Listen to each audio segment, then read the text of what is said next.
All right, hey, we're back. We took a little break, but that was what was that cat's name again? That was Joyner Lucas. Joyner Lucas. Where we left off, we were at our 15 minutes, so we had to leave off for a minute. But I remember Hammer when I was a kid. My old man used to tell me, like, he caught me one time. I called my little black buddy Isaac, I called him a nigger. And my old man slapped the fucking taste out of my mouth. And he was like, don't you fucking do that. He's like, that's wrong. He was like, you know, because Isaac and his brother were like the only black kids, aside from this dude, Brett Olm.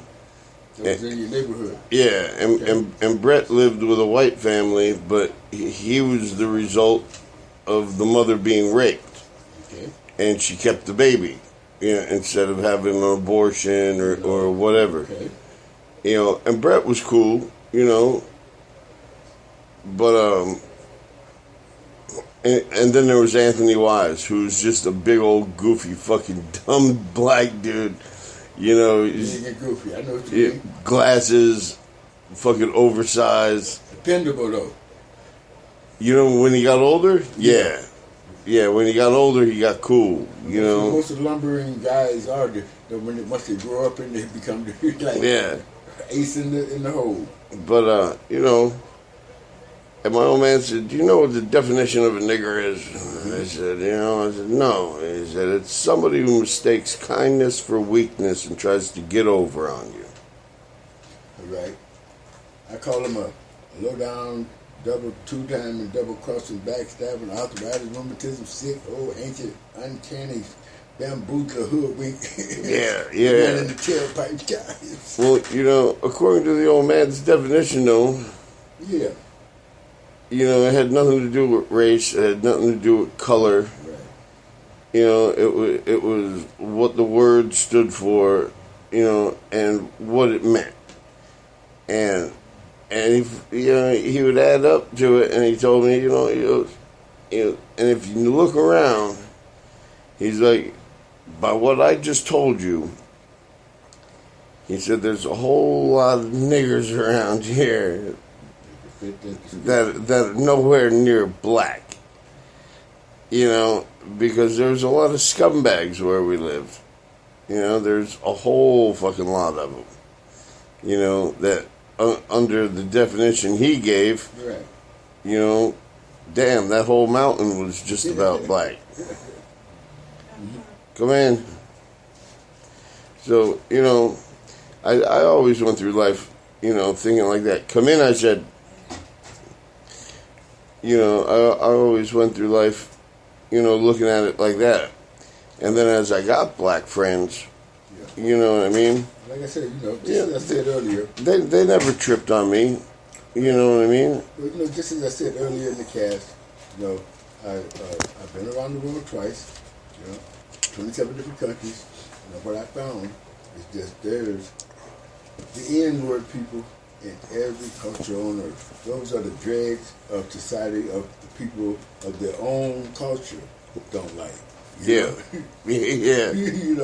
They're their own culture, so they're niggers, and I feel, according to my definition, just a low down, dirty, not loyal, not honest, type of guy, those can be niggers, and they're in all races.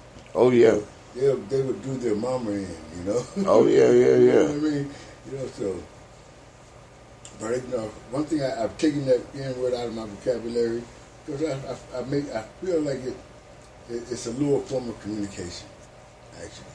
When you get into profanity and derogatory words and things and slander, it's just a lower form of communicating, Yeah. Because I think a person can be called a nigger in a more eloquent way, at a much higher level of semantics in English, and still be built the same way, Yeah. The words you choose, because I don't use it. People, I always correct people. No, I'm not a nigga. I'm not. I'm a man. That's it. Yeah. I'm a goddamn man. So I leave it like that, you know. Yeah, like when anybody gets on me about it, or about my language in general, period, because I'm always being told I have a foul mouth. I say fuck too much, and it's who I am. When I'm around kids and I'm around old people, and I try to watch my mouth, but I mean, I am who I am. When I'm speaking freely, I'm not thinking, I shouldn't be saying this. Of course, because I'm not trying to hide who I am. You know what I mean? I'm not trying to front nothing, so it just flows. Yeah. But I always look at him and say, like my buddy Dave. Like if you with the boys, y'all mucking it up a little bit. That's seems like commodity stuff there. Yeah. But I think when I took profanity, pretty much for the most part, out of my vocabulary, I had to find other words that weren't the same, but on just a different level. Just on a different level. And I love words, but words create. I always like the word douche. Words create.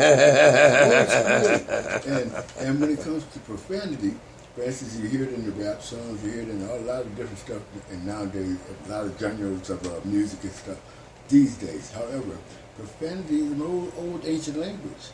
And it used to be used in the way back times as a language that when they did their incantations, they would bring up the demons with those languages, profane the name of God or the Creator, and they would use all these different words. Now, my physicist, linguist friend down the road here, she teaches high school physics. Her little side hustle is the origin of words. Most of the words that we use today started off with 2 letters.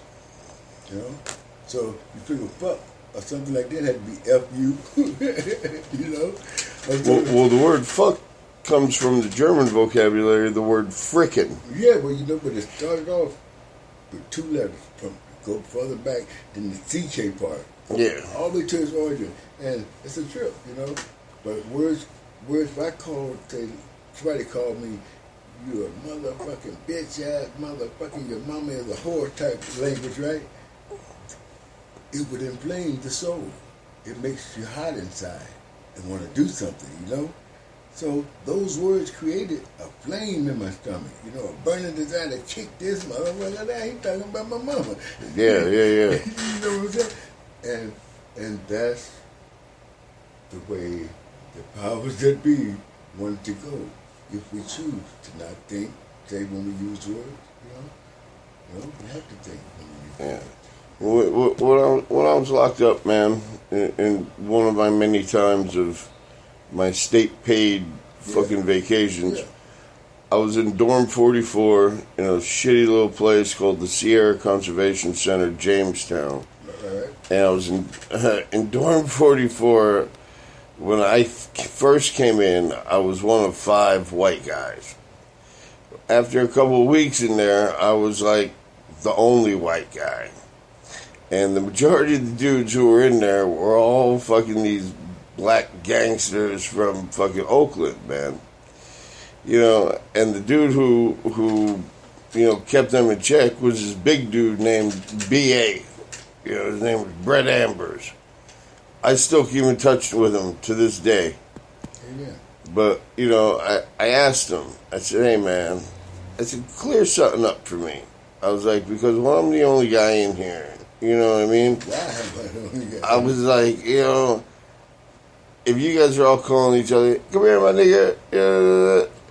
I was like, if I'm getting comfortable with you and the N-word slips out, I said, I don't want to have to worry about getting jumped by this whole dorm, man. No shit. I was like, I said, I'm a pretty bad motherfucker. I was like, but... You came with them all. I was like, there's one of me, there's about 5 Mexicans, and the rest of you motherfuckers are black as night. Well, I was like, clear this up for me, man. I was like, when is it acceptable? He said, oh, that's easy. He goes, you look at me and say, hey, my nigga. He's like, Nigga. he goes, it's a term of endearment. It's of like, hey, buddy, hey, friend. It's the term of endearment that we turn to nigger. He goes, you look at me and say, you fucking nigger. And then we know it's... He goes, and you hit the ER, that Right. He was like, now you just stumbled upon a very derogatory fucking, you might as well call me a bitch or a punk, you know? You know, it's a very cool, slim, model, dynamic module. Right in that, it's the tonal inflection. There's intent behind the word. It's the ER. Yeah. And so even it's a term of endearment, some people approach me or greet me with that term of endearment. But I tell them instantly, don't even greet me. I don't even say don't greet me. I say I'm not a nigga or a nigger. You know. I say I'm a ninja. So, yeah, ninja. Because at nighttime, I hide in the bushes. Right on to my teeth. A lot of people won't know I'm there.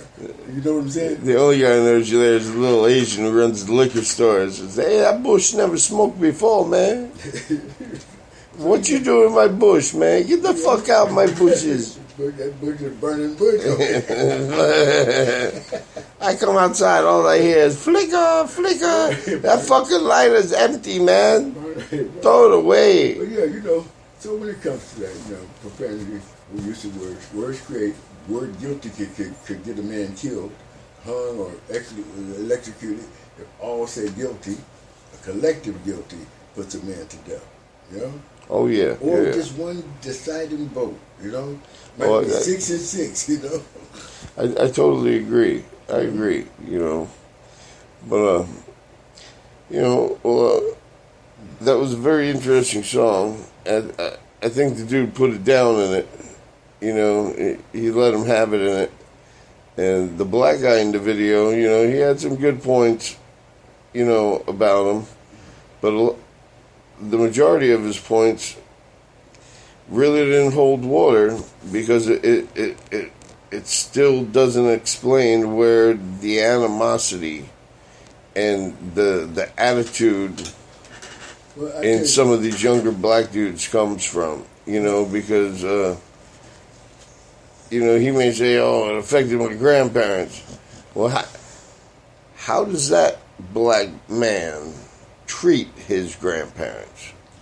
Because if he doesn't treat his grandparents like they're patron saints, well, that's just a fucking excuse. He's doing them a disservice then. Exactly. Then that's just an excuse for him to be angry. You know. I raise my kids. You know, be accountable and responsible for your actions. You know, it's not been the greatest for me. It's not been the worst for me.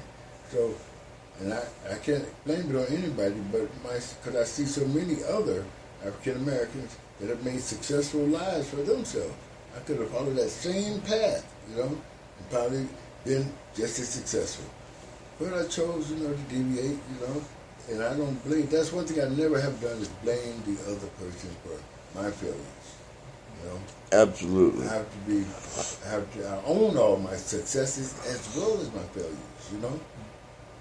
All my rights, all my wrongs. I own all of those. So when a person throw the blame, that's just like Adam saying, "You gave me that wife," pointing the finger at blame. So, you know, I think that's where a lot of it comes from.